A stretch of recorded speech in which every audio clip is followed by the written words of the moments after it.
Reservation హటావో అనే moment జరుగుతుంది కదా. అసలు ఈ రిజర్వేషన్ని ఉంచాలా ఉంచకూడదా అనే విషయాన్ని పక్కన పెడితే అసలు ఈ రిజర్వేషన్ని ఏ వ్యవస్థలో ఉంచాలి, ఏ వ్యవస్థలో ఉంచకూడదు అనే విషయం మీద విస్తృతమైన చర్చ జరగాలి.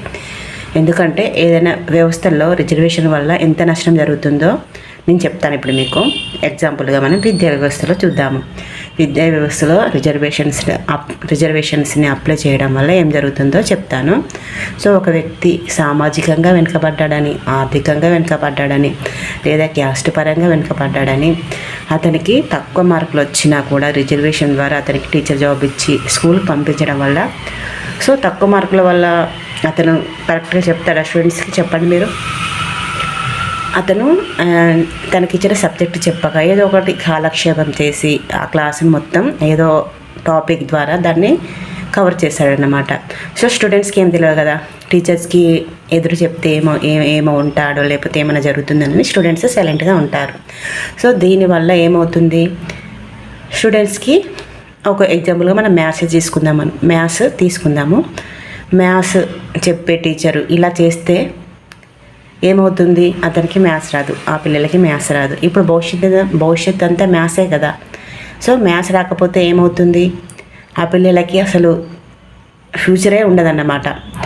సో ఈ విధంగా ఎంత నష్టం జరుగుతుందో చూశారు కదా.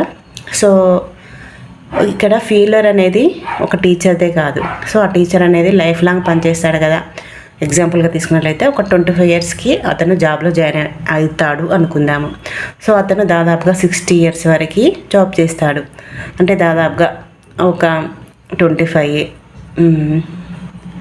ఒక 30 to 40 ఇయర్స్ అతను జాబ్ చేస్తాడు. సో ఈ 40 ఇయర్స్లో 40 బ్యాచెస్కి అతను మ్యాథ్స్ చెప్తాడు. సో అతను మ్యాథ్స్ నేర్చుకొని చెప్తే పర్లేదు, కానీ గవర్నమెంట్ జాబ్ టీచర్స్కి అసలు ఏదైనా నేర్చుకొని చెప్దామనే ఆలోచన ఉండదు. ఏమైనా ఎట్లా టైంపాస్ చేయాలనే ఆలోచన ఉంటుంది. సో ఈ విధంగా ఎన్ని బ్యాచ్లకి మ్యాథ్స్ రాకుండా పోతుందో మనం అర్థం చేసుకోవచ్చు. సో అందువల్లనే గవర్నమెంట్ స్కూల్లో చదివే విద్యార్థులు చాలా పోటీ పరీక్షల్లో నెగ్గలేకపోతున్నారు. సో వీళ్ళందరూ పేదవాళ్ళు ఉంటారు, మ్యాక్సిమం పేదవాళ్ళే ఉంటారు. సో ఇప్పుడు చెప్పండి, ఈ రిజర్వేషన్ వల్ల వచ్చిన వ్యక్తి వల్ల ఒక సమాజమే నాశనం అయిపోతుంది కదా. సో దీన్ని ఎందుకు మనం ఆలోచించకూడదు? క్వశ్చన్స్ చేసేవాళ్ళు ఉండరు. సో అతను గవర్నమెంట్ జాబ్ వచ్చింది కాబట్టి లైఫ్ లాంగ్ అతన్ని తీసేయడానికి లేదు. సో ఇప్పుడు దీనివల్ల ఎవరు నష్టపోతున్నారు? సమాజం నష్టపోతుందా, పిల్లలు నష్టపోతున్నారా? లేదా రిజర్వేషన్ ద్వారా అతను బాగుపడవచ్చు, కానీ అతని వల్ల కొన్ని వందల మంది స్టూడెంట్స్ లైఫ్ అయితే స్పాయిల్ అయిపోతుంది కదా. సో ఈ విషయం మనం అందరూ ఆలోచించాలి కదా. అతను ఎవరో వెనుకపడ్డాడని, క్యాస్ట్ పరంగా వెనుకపడ్డాడని, సామాజిక పరంగా వెనుకపడ్డాడని అతన్ని తీసుకొచ్చి స్కూల్లో కూర్చోబెడితే ఎవరి జీవితం నాశనం అవుతుంది? సో కంపల్సరీగా మీ అభిప్రాయం ఏంటో కామెంట్ బాక్స్లో కామెంట్ చేయండి. Thank you.